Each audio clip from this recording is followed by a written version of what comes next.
How you doing, guys? Johani here again. A bit of a different kind of video today. Just want to basically update you on a little something that's happening, a little project that's been happening with us. Basically for a year and a bit now, I've had my license to possess a saltwater crocodile for the purpose of education and conservation. Hey? And I've had a large saltwater crocodile named Spinner, who lives at the old Malcolm Douglas Crocodile Park, which is in town near Cable Beach. So in Broome, of course, Western Australia. Hey, and so that guy's been living there. Valerie said that she has gifted that one to me to possess as my first crocodile, or saltwater crocodile, under this license. And so that guy still lives there, but he's going to be relocating at some point out to the new Crocodile Park just out of town of Broome. Okay, that's that one. But in the meantime, I've had a conversation with the Department for Biodiversity, Conservation and Attractions, which is who grants the license, I suppose. And what they said is that I asked if I could possess a couple more juveniles, in addition to the adult one named Spinner. He said, yeah, go ahead, I can have that juvenile now added onto my license. And so we've got two juveniles, actually, and they're very yellow, so we call them blonde, I guess, in this industry. And so these two juveniles are also gifted to me by Valeri Douglas, who's Malcolm Douglas's wife, here in Broome. And so they're already living in the park, but I'm going to relocate them into a new enclosure which is right next to our place, but also to enhance our tour experience a bit for the Mabu Buru tours, which is my cultural tourism business. This is a tour experience that we have, which is called the Wakaj experience. And so basically when people come here, we get them to come into here, which is a nice relaxing place with a bunch of sitting rocks, a nice big rock table, which is where we normally have tea, coffee and all that sort of stuff on here, and locally harvested bush honey to go with traditionally cooked damper on the day. This is our fire pit, of course. This is where we'll have our hot water boiling, ready for the tea and coffee sort of stuff. So this is a meeting area where we invite everybody to come and relax. This area right here, inside these cones, which don't need to be there right now, is actually a damper cooking site.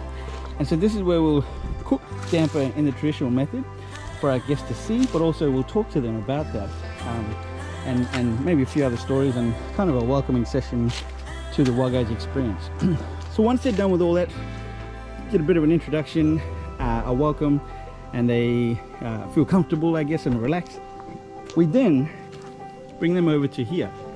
This is a sitting area, which is where we'll have a bunch of seats for them ready to listen to Uncle Mervyn Maladi deliver stories, songs, and right here is where we'll have our dancers perform to those songs.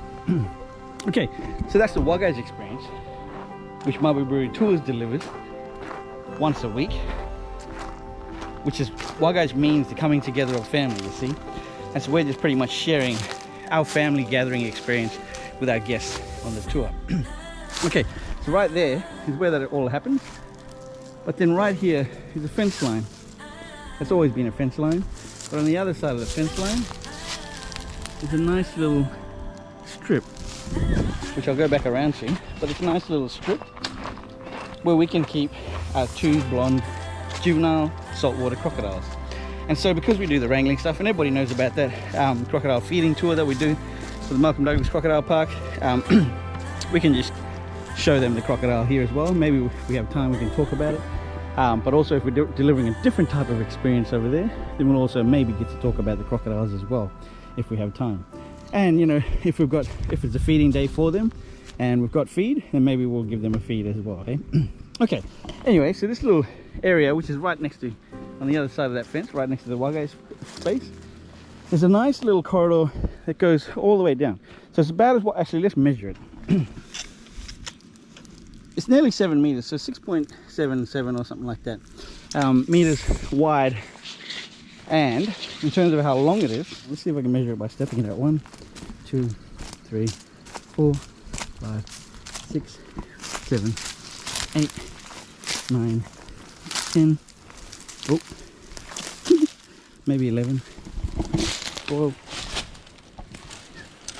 Uh-oh. Maybe 13 there. 14. It's getting thick. 15. Anyways, it goes a bit more, so you can see where it kind of ends over there. But you know, my steps were probably a bit big, so it's probably about 20 meters long. 20 meters long and what I say, nearly 7 meters wide. So you see it's very thick in here. And so I've started cleaning this out. So you can see here where it's all cleared out, and the trailer, it's also full of green waste. Woohoo! Ready to go. So I'll get rid of that and continue cleaning this out and making my way towards that back fence. Once that's cleared out, we're going to do some more stuff to help prepare it to be a suitable crocodile enclosure for juveniles as well. So a bit more work with the fencing to make sure they can't escape and that sort of stuff.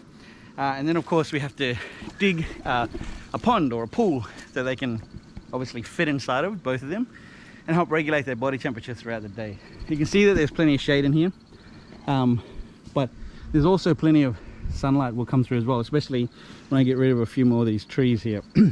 So they'll have enough sun, they'll have enough shade, and they'll have enough land space for 2 juvenile crocodiles, and a deep enough, big enough pool for both of them as well. Now, so that's kind of everything. So we'll have a regular feeding routine. It's going to be a perfect setup, because we'll also have this natural state as well. You know, this natural grass, leaves, dirt, whatever. We're not putting them in a concrete enclosure. Like, yes, there is some fencing stuff happening, but obviously that's how we need to keep them in a contained area. But apart from that, everything else is going to be very natural. Again, apart from the man-made pond that I'm going to give to them, which, if we're lucky enough, might be deep enough to be able to make them do some jumping or something like that. Well, we'll see what happens. So this is a little project that we're doing with Mabu Buru lifestyle. It's what we're spending a bit of time on at the moment. But you know, it's enhancing our tour product over there, and it's just enhancing what we do. Maybe you guys can keep following their story. So you know, we'll do regular feedings, and maybe we can do little plugs, a little bit about you know, educational stuff about the crocodiles, and use them as the main stars for it, until Spinner comes along and gets more active with us as well. So I don't know, just wanted to put something out there and also let you know what we've been up to, which we think is a really awesome project. First time I've built a crocodile enclosure. Been involved in plenty of crocodile enclosure maintenance and like you know, feeding crocodiles and stuff like that, but not building one ourselves. So you get to come along the ride to see how I go. So I'm not going to let you watch us clear all this out, but over time maybe we'll do another video and another video to keep you updated with how we're going. A lot of these are actually weeds. These are weeds, so we'll get rid of all these weeds and maybe stick to these more like native species, you see. Looking forward to see how it comes out. So I guess, you know, first of all, gaining possession of those 3 crocodiles, and the space to keep them, but also a space to conduct our Wakaj experience, our cultural tourism experience, where people get to see the dancing and whatever else, and also the fact that Emma and I actually live out on the Malcolm Douglas Crocodile Park. So to be able to do all this stuff, it's only possible because Valeri Douglas was kind enough to allow us to do that. So first of all, gift us the crocodiles, but also have a space to set up their enclosure to keep them. And so the only reason really, like, yes, Valerie knows me, and so she understands that I'm a decent enough guy to support, and also she's very respectful to Indigenous culture and what we do as a tourism business. Because not only we're delivering a tourism product to make money, we're not just a cultural tourism business, we're actually what do you call it, a social enterprise. The Wakaj experience, 100% of the profits from the Wakaj experience is actually donated to our foundation that we created just now, this year. And so the profits donated to the Wakaj experience will actually be contributed to, through the foundation of course, will be contributed to Garajari law and culture activities.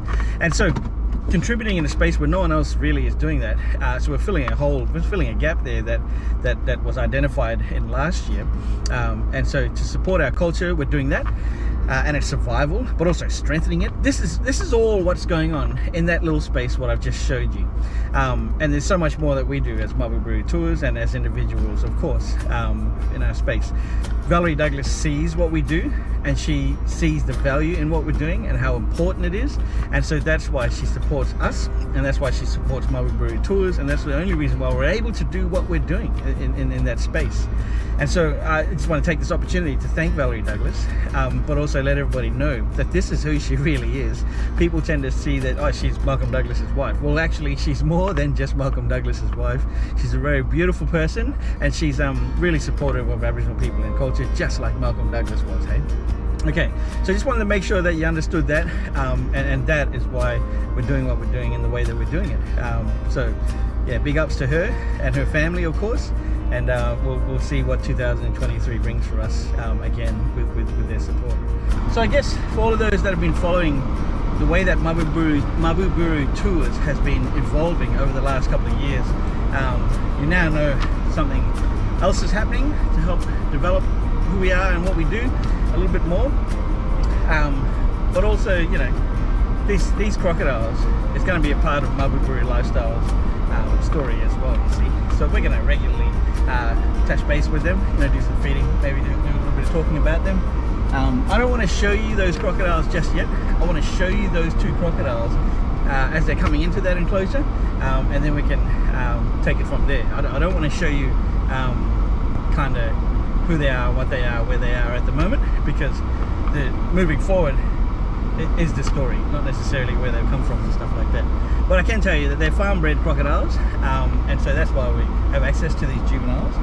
They're not juveniles that have been captured from the wild for any silly reason or anything like that. Okay, so that's pretty much it. Stay in touch. See you soon.